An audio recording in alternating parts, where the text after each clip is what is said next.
देख रहे हैं अनहोनी। तो चलिए बढ़ते हैं आज की इस कहानी की ओर।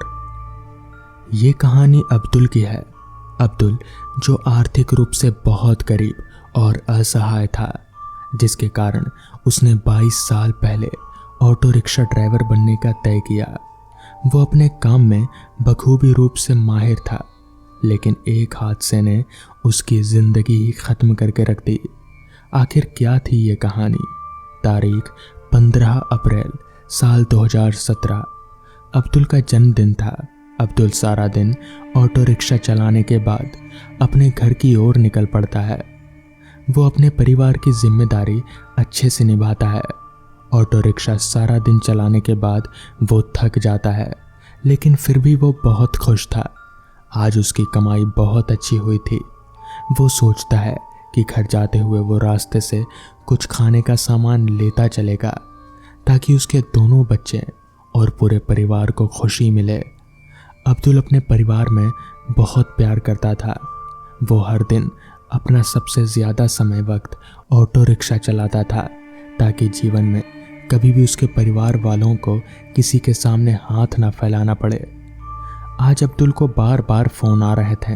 ये फ़ोन उसके घर से ही आ रहे थे। अब्दुल के परिवार वाले उसे फ़ोन करके जल्दी आने को कहते हैं, क्योंकि वो अब्दुल के साथ उनका जन्मदिन मनाना चाहते थे। अब्दुल के परिवार वाले अब्दुल को लगातार 2 घंटों से फ़ोन कर रहे थे।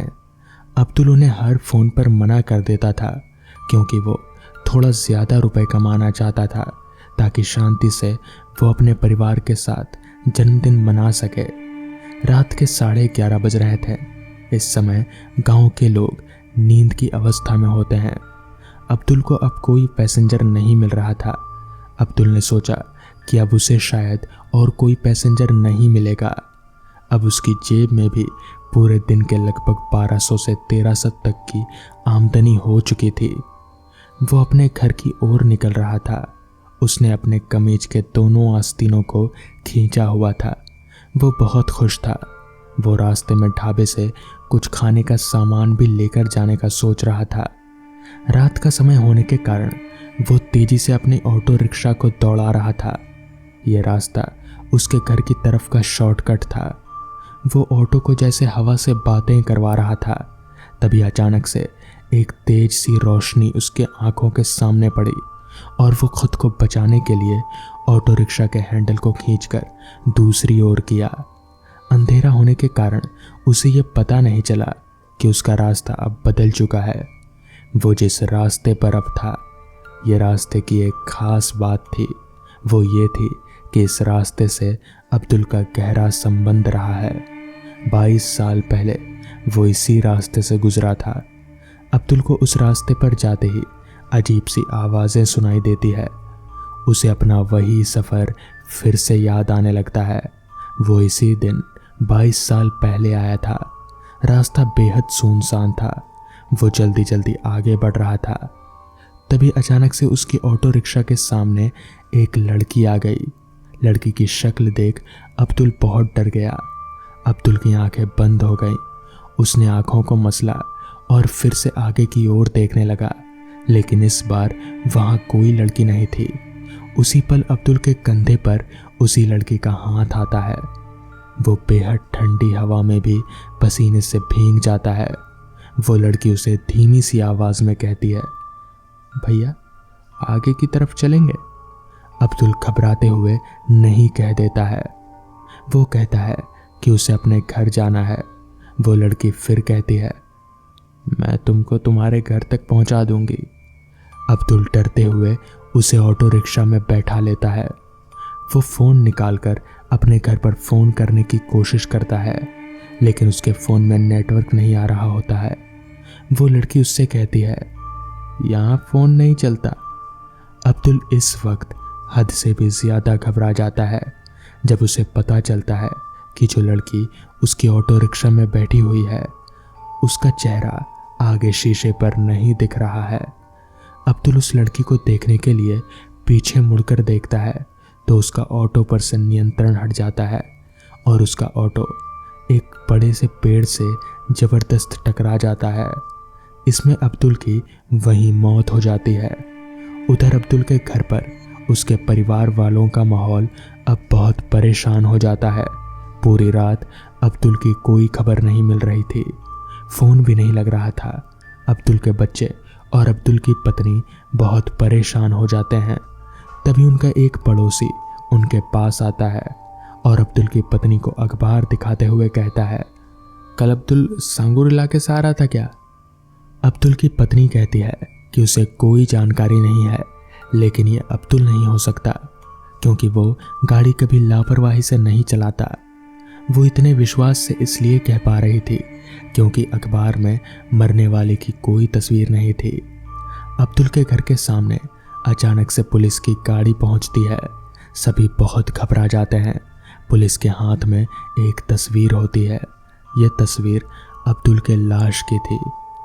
पुलिस वाला अब्दुल की पत्नी से जब पूछता है तो उसकी पत्नी कहती है, साहब यही मेरे शौहर हैं। अब्दुल की पत्नी अब्दुल की लाश देखकर अपने आप को रोक नहीं पाती। उसके आंसू बहने लगते हैं और बच्चे भी बहुत ज़्यादा रो रहे थे। पूरे परिवार में रोने बिलखने और गिनगिनी का माहौल पसर जाता है। दरअसल आज से 22 साल पहले जब अब्दुल पहली बार यहाँ आया था, तब एक रात वो उसी रास्ते से गुजर रहा था। तब अब्दुल को शराब पीने की बुरी आदत थी। वो उस रास्ते से गुजर ही रहा था कि अचानक उसकी गाड़ी के आगे एक लड़की आ गई। इससे पहले कि अब्दुल ऑटो संभाल पाता, ऑटो तेजी से उस लड़की से टकरा चुकी थी। वो लड़की बहुत ज़्यादा घायल हो गई और बेहोश भी, मगर क्योंकि अब्दुल नशे की हालत में था तो उसे लगा कि वो लड़की मर गई। उसने उस बेहोश लड़की की लाश समझकर पास के पुल से नीचे फेंक दिया और तब जाकर वो लड़की मर गई और आज उसी का अंजाम अब्दुल को भुगतना पड़ा। तो दोस्तों, ये थी आज की पहली कहानी। तो चलिए बढ़ते हैं आज की दूसरी कहानी की ओर। वीरान नगर मेंटल हॉस्पिटल के सामने सुबह के समय एक ऑटो आकर रुका। इसमें से रवि नाम का लड़का उतरा और अस्पताल के गार्ड को बुलाने लगा। कुछ देर बाद कोई गार्ड तो नहीं मगर डॉक्टर के कपड़ों में एक आदमी आया, जिसके साथ रवि बोला, आज मेरा पहला दिन है अस्पताल में, क्या आप मुझे बता सकते हैं डॉक्टर पाटिल कहाँ मिलेंगे? डॉक्टर ने जवाब देते हुए कहा, मैं डॉक्टर पाटिल हूँ, तुम यहाँ से सीधे जाकर अपना जॉब लेटर ऑफिस में जमा करो और वहाँ से ड्रेस लेकर बगल के केबिन में आ जाना। रवि थोड़ी ही देर में कंपाउंडर की वर्दी पहनकर डॉक्टर के केबिन में पहुँच गया। डॉक्टर ने उसे बताया कि जो गेट पर मिला था वो कोई पागल है जो पिछले 8 सालों से सभी को टीवी बनाने वाला समझ रहा है। उसके बाद डॉक्टर ने अपने अस्पताल के रमाकांत कंपाउंडर को बुलाया और रवि का परिचय सबसे कराने के लिए कहा। रमाकांत ने कुछ ही देर में रवि को सबसे मिलवा दिया और फिर उसे मरीजों के कमरे में ले गया। वहाँ हर कोई कुछ न कुछ अजीब हरकत कर रहा था। कोई दिल टूटने वाली शायरी सुना रहा था तो कोई फिल्मी संगीत गाते हुए डायलॉग मार रहा था। सभी मरीजों को दिखाते हुए रमाकांत ने रवि से कहा, आज के बाद से तुम्हें इन सारी चीज़ों को झेलना होगा। इतना कहकर रमाकांत वहाँ से चला गया। तभी रवि को पता चला कि उसकी नाइट ड्यूटी लगी है। दिन के समय आराम करने के बाद रवि रात को मरीजों की देख रेख में जुट गया। जैसे ही रात के 12 बजे तो सभी का चेहरा डर से पीला पड़ने लगा। हल्ला करने वाले मरीज भी चुपचाप से एक कोने में बैठ गए। ये सब देखकर रवि को बड़ा अजीब लगा। उस दिन नाइट ड्यूटी में मौजूद डॉक्टर से रवि ने इस बारे में पूछा कि आखिर ये सब क्या हो रहा है, सब लोग इतना डर क्यों रहे हैं। तो डॉक्टर ने जवाब दिया, इस हॉस्पिटल में रात 12 बजे के बाद भूत घूमते हैं। वो सारे भूत इसी अस्पताल के पुराने मरीज हैं जिनकी इलाज के दौरान मौत हो गई थी। तुम संभल कर रहना। रवि को भूतों पर विश्वास बिल्कुल नहीं होता था। उसने डॉक्टर की बात को हंसी में टाल दिया और अपना काम करने में लग गया। उसी रात रवि अकेले बाथरूम जा रहा था। तभी उसे लगा कि कोई उसके पीछे है। मुड़कर देखने पर कोई नहीं दिखा। कुछ देर बाद उसे फिर से ऐसा महसूस हुआ। रवि ने सोचा कि भूत की बात उसके दिमाग में घूम रही होगी, इसलिए उसे वहम हो रहा था। बाथरूम करके जब रवि बाहर आ रहा था तो उसे शीशे में लिखा हुआ दिखा कि आज तुम पागल हो जाओगे। रवि को लगा कि कोई उसके साथ मजाक कर रहा है, इसलिए उसने इस बात पर गौर नहीं किया और अपने काम पर लग गया। कुछ देर बाद रवि को एक तेज चीख सुनाई दी। वो दौड़ते हुए आवाज की ओर गया। जैसे ही रवि वहां पहुंचा तो एक पागल ने दरवाजा अंदर से बंद कर दिया। किसी तरह से रवि ने उस दरवाजे को खुलवाया। दरवाजा खुलते ही उस पागल ने रवि को हवा में उछाल कर गिरा दिया। रवि इतनी जोर से गिरा कि उसकी पीठ पर गहरी चोट आ गई। तभी एक जोर की हंसी रवि को सुनाई दी। वो वही पागल हंसते हुए बोल रहा था, मैंने कहा था ना, आज तू पागल हो जाएगा। रवि ने गुस्से में झल्लाते हुए कहा, पागल आदमी, तूने क्या किया? रुक, अभी तुझे बिजली का झटका देता हूं। तभी पागल ने जवाब दिया, अस्पताल में मिलने वाले झटके से ही तो मेरी मौत हुई थी। अब तू क्या मुझे शौक देगा? अब मुझे इनका डर नहीं। इतना कहते ही उस पागल भूत ने रवि का एक हाथ पकड़ा और दूसरा हाथ स्विच बोर्ड में डाल दिया। इस तरह से रवि को बिजली का इतना तेज झटका दिया कि उसकी चीखों से पूरा अस्पताल गूंज उठा।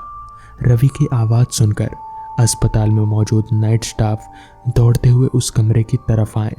सबको वहां रवि बेहोश के हालत में मिला। तुरंत रवि को मरीजों के बेड पर लेटाया। उसी दिन से रवि की दिमागी हालत खराब है। अब रवि अपने आप को उस अस्पताल का डॉक्टर समझता है। अपनी पागल स्थिति और डॉक्टर बनने के वहम के चलते रवि ने ब्लेड से अब तक कई लोगों का पेट काट दिया है। हर रात उस भूतिया अस्पताल में रवि की तरह ही चीखने की आवाज़ आती है और किसी न किसी को वो भूत रवि की तरह पटक देता है। ये चीखने की आवाज़ हमेशा उसी समय आती है जब रवि को बिजली के झटके दिए जाते हैं। तो दोस्तों, ये थी आज की कहानियाँ।